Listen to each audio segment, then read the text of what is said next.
Hello and welcome to a Smurd P video, and today we're looking at Transformers Legacy United Deluxe Class G1 Universe Autobot Grumpy Gears. Doesn't say Grumpy on there, but we all know he's grumpy. And on the side we have beautiful artwork like so, which looks great. And on the back you can change him in 12 steps, that easy. And on the side some more artwork. Let's get this figure out of his packaging. Okay, so here is Gears out of the packaging, and exactly how I would expect a grumpy old bot to look. He does have the big chunky head. I'm not sure why the red's in there. I don't feel like that fits, but maybe I'm wrong. Maybe I need to go back and watch G1, but I feel like the red breaks up what I expect to be the head. So a little bit weirded out by that, and maybe I'm completely wrong. He has a nice little chest piece with a nice little Autobot sign on there, and as expected you can lift it up, like from that episode, I think when he had a component taken from him. Was it a logical component or something like that? I cannot remember, and he was just doing lots of Decepticon deeds to be helpful. And then if you pull this down, you got the wheels kept in there hidden, so if you wanted to be a bit weird and do stuff like that, you can do. Nice little deco on there. You can see little pins in and out, which is what to be expected, but you know, he's a small bot and exactly what I expected. The back probably looks the worst, but you're not really going to be showing off the back, let's be honest. Lots of pins there holding the body and parts together, and he does have this sort of mini backpack going on here.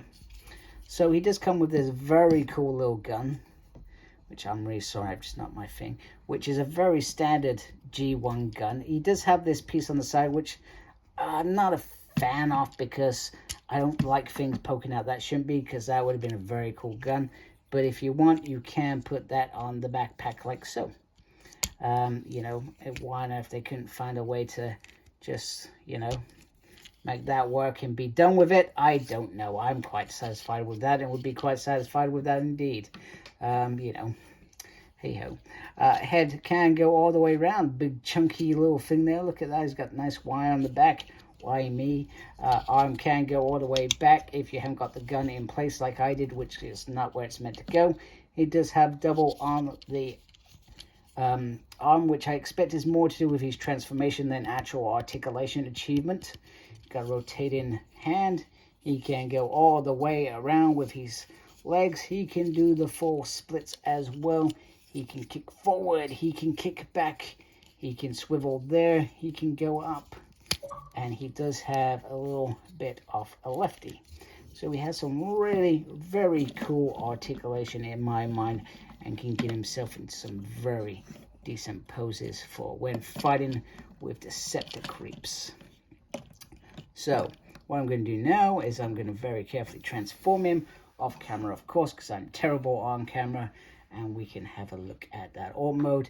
And I suspect the alt mode is the big letdown of this video, but you know, I should sometimes keep my opinions to myself because sometimes I surprise myself. Let's transform him.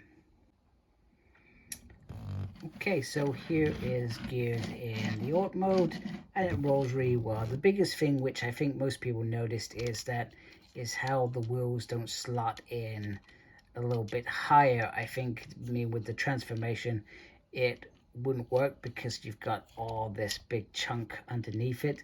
So they've tried to do the best they can. So this is never going to be a perfect fix for Gears. I mean, they've accommodated the robot mode, most importantly, to look fantastic in the right sort of size. And I think they've done an all right job with the alt mode. You can have the gun on the side if you like, which I actually don't think looks that bad. I'm usually growing, but it's got so many points where you can put things on here and so many screws that it does beg to question, could they have done better? Maybe, maybe not. Maybe they just wanted to get the G1 figure out there, and well, it is what it is, so to speak. Another thing which I thought was cool was if you're on Facebook or whatever it's called, somebody did this and made a little flying car. So kudos to that person. I can't remember who you are. I'm really sorry. I should have remembered you. That's very rude of me. You're probably not watching my videos anyway. But yeah, you can have him flying around if you wanted. So I think that looks very cool, actually.